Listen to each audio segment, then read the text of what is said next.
Hello guys, I'm sitting in a Ford Focus and Ford Mondeo, I'm not sure, but basically it has the 1.6 TDCi, the Duratorq engine, and what it is having or what's wrong with it. I went to diagnose the car first, and when I checked it, it had two codes stored for the injectors, for the injector 2 and 4. And like basically I know because I've done already one injector on this car. I think that was the injector number 3, so it threw a code for the injector number 2 and number 4. Then I reset it, erased the code, took it for a test drive. The code didn't come back on, no check engine light, nothing, but the car feels rough, or idles rough, sometimes loses power, and it smells. Like you can see, it is smelling. You can feel it is smelling. So what I'm going to do, I'm going to change those two injectors, the injector number 2 and 4. I'm going to program it to the car, and there is also very specific procedure which you will need to do. Otherwise, the car will run like crap, like an old tractor. It will rattle at idle, and maybe around 2,000-3,000 RPM it will smoothen out, but at idle it will rattle.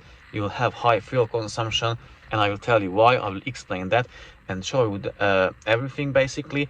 But let me first switch the camera and talk a little bit about that special procedure and why it is necessary. So here is the dashboard, engine ignition is on, and now check the scan tool. So once you replace the injectors and code them into the car, the pilot learning will go back to 0, and that's why you have the rough idle, smoking, rattling, everything. And there is a procedure how to get them back again to 7. And basically what it does, so the injectors like spray fuel, I would say, I think if I'm correct, around 3 times. So there is like the pilot learning is the first spray. So basically they spray fuel before the piston reaches the TDC, so it's like a pre-ignition or something like that. And so the car needs to relearn this function in order to work or run properly. So after I replace the injectors, I'll show that on my camera as well. I'll try to record as much as I can, but I'm on my own today, and I want to get it done quite soon or quite quickly because the weather is not looking the best. So once I replace the injectors, then I'm going to program the injectors, the two I'm going to replace, I'm going to program them to the ECU, and then I'm going to do that procedure, which I'll show you obviously as well. Okay guys, injectors removed. So basically how I done it, hopefully you'll be able to see what you need to do depending on which injectors you're changing on how many, because I didn't undo the first one. So first thing first, obviously you need to remove the beauty cover, the plastic thing. Then you need to pull these green tabs up and then push or pinch them together, and then you can remove it from the injector. And you need to unclip the fuel line in order to be able to remove this whole thing. I didn't do that on the first one because it's really hard to access for me.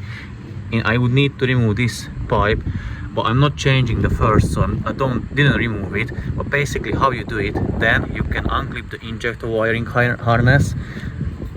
It is pushed back. So basically what you need to do, you need to pull it and then push it down on it, and you can undo the injector connector. Then you should find a spongy thing, like a sponge on here. You need to remove that sponge, and then you can start undoing the injector. So 14mm bolt.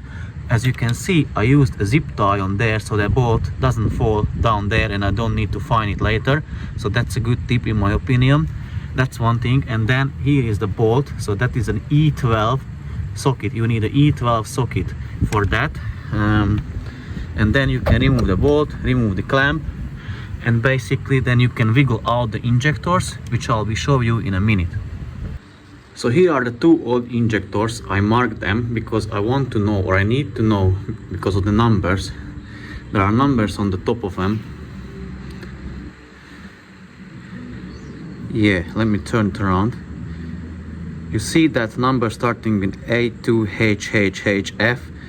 That is the number you need to code into the ECU. So that's what I need to know. That's why I marked, so I know like where I removed it from, and I can see then it on the system. And this one will have a different number.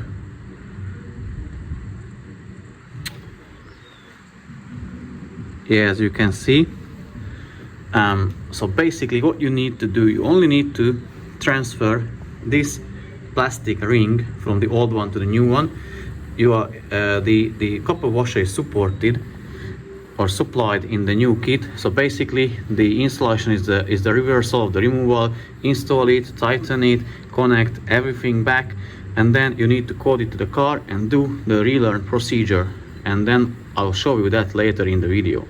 So actually I made a little bit of mistake. I just noticed that the new coding data is on the injector, on that orange tape, as you can see, because I guess they recoded it based on the test, because this injector is a remanufactured one. So take the number from there, or the coding data from there.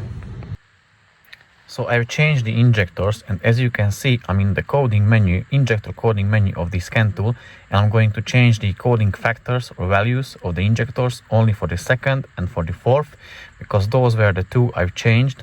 So once I rewrote the numbers, the letters, I hit OK, and the ECU will learn the adaptations for the injectors, and I'll come back to you after that I've done it, and I'll show you something. I've done the coding, and I'm in the live data section again of the PCM, and as you can see, it did reset these values back to 0. So now if I will start up the car will run like crap. So I'm going to do that anyways and check if I have any fuel leaks.